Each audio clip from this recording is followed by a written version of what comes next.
Olá, você está assistindo a mais um Sala de Entrevista e hoje nós vamos conversar com a professora e psicóloga, doutora em Medicina Preventiva pela USP, Liz Sobol. Professora, muito obrigada pela presença da senhora aqui no nosso programa. Na palestra de hoje, que foi destinada aos estagiários, essa palestra fez parte da Semana Interna de Prevenção de Acidentes aqui no TRT, da 10ª Região. Eu vi que a senhora abordou um pouco, a senhora fez uma introdução sobre mídias sociais, falou um pouquinho sobre Facebook, a participação desses jovens, né, por exemplo, numa mídia como o Facebook, o que é realidade, o que é virtualidade, como é que eles interagem dentro desse espaço.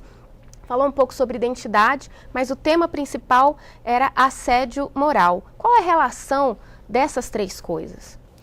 É que falar de assédio moral é, na verdade, falar das relações e como as relações estão hoje, enfocando principalmente as relações no trabalho.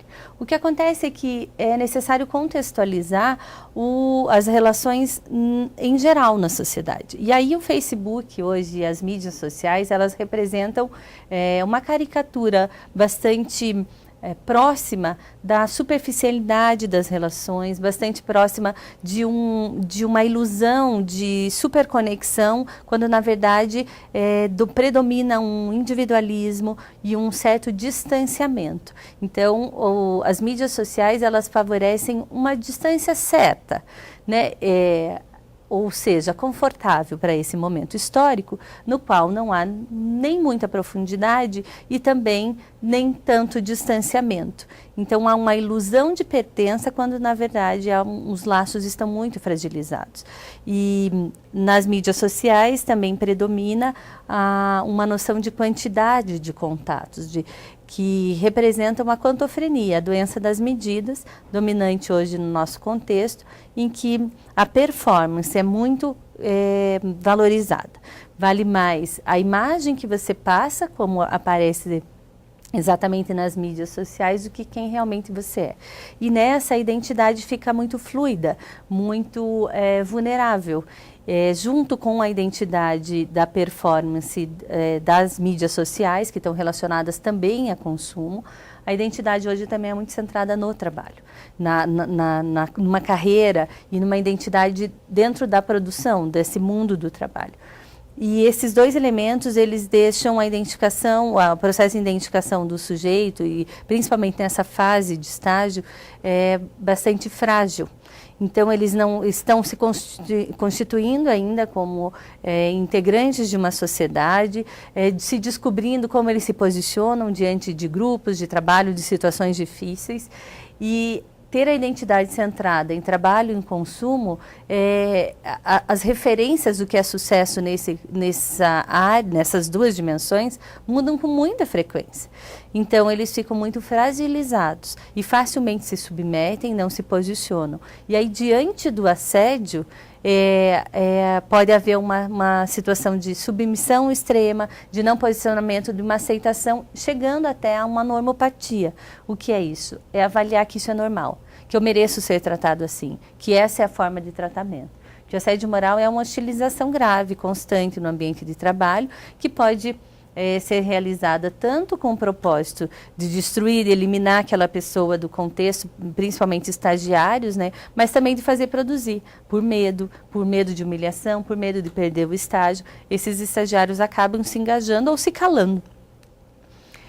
Então, o assédio, por vezes, acaba sendo uma estratégia de gestão, inclusive do trabalho do estagiário, e se ele não tem uma identidade fortalecida em outras dimensões, para além do trabalho e do consumo, ele pode se submeter mais facilmente a isso, e até reproduzir essas humilhações com outros colegas. Então, a identidade, quando ela transcende o trabalho e o consumo, e está pautado em outros valores da dimensão do sagrado, da religiosidade e espiritualidade, e de transcendência também social, de pertença a uma comunidade, de pertença a um coletivo, de respeito a regras sociais de convívio, e também de relações familiares de referência. Esse adolescente, esse jovem, ele tem uma estrutura diferenciada para enfrentar situações de humilhações no trabalho. Então ele consegue se posicionar, como hoje nós tivemos a felicidade de ter vários relatos de posicionamento diante de condutas inadequadas de gestores ou de colegas, de defesa de um colega do outro, o que nos alegra muito. Mas se formos investigar a fundo, essas pessoas certamente têm referenciais para além do trabalho e por isso elas conseguem se posicionar aqui. Por isso que eu comecei a abordagem falando das mídias sociais para trazer, é uma realidade deles, né? Para trazer na linguagem deles como estão as nossas relações e como é que isso impacta também da maneira como a gente lida com o assédio moral. E agora no final da sua palestra a gente viu um vídeo bem interessante que fala um pouco sobre a geração deles, né? Essa nova geração que realmente tem muitos conflitos com no caso pelo menos principalmente com a geração Baby Boomer.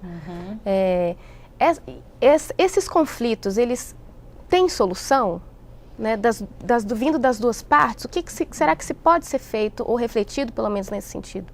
A grande questão dos conflitos é quando eles se cronificam e pode gerar situações de assédio, mas a grande solução é o diálogo. Né, é parar, não só tentar combater o assédio moral, que pode acontecer inclusive entre essas gerações, né, mas promover relações saudáveis e aí buscar dentro do espaço que cada um ocupa, dentro da sua própria história e do lugar que ocupa no ambiente de trabalho, transformar essas relações. Com respeito ao outro, com respeito a si mesmo, se posicionando diante de situações desagradáveis e inicialmente simplesmente incômodas. Todo assédio moral começa com uma coisa pequena, que vai se agravando porque é tolerada algo que é intolerável, na verdade, que não pode ser tolerável.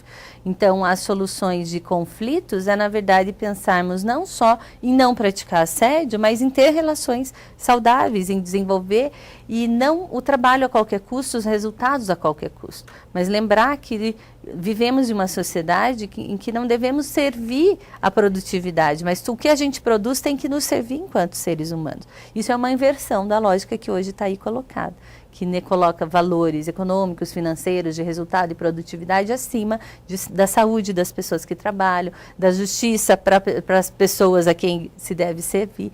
Então, é um questionamento, na verdade, dos valores, né? O que a gente fez hoje aqui é, de fato, refletir sobre as relações, os valores que nos direcionam e a busca por espaços com propósito. Qual é o propósito da sua vida? Foi assim que a gente terminou, né? Essa palestra com eles, perguntando qual é o propósito da sua vida, o que você quer fazer com essa oportunidade que você ganhou e que não dá para se passar as 8 melhores horas do seu dia e os 30 melhores anos da sua vida, né, que a gente dedica ao trabalho muitas vezes, fazendo de conta, com a mediocridade de apenas cumprir metas.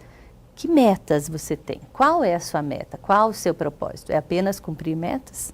Ou há algo mais para se fazer nesse tempo entre um nascer e um morrer? Professora, muito obrigada mais uma vez pela participação da senhora aqui no nosso programa. E a gente fecha nosso programa com essa reflexão. E você? O que você quer fazer da sua vida pelos próximos 30 anos?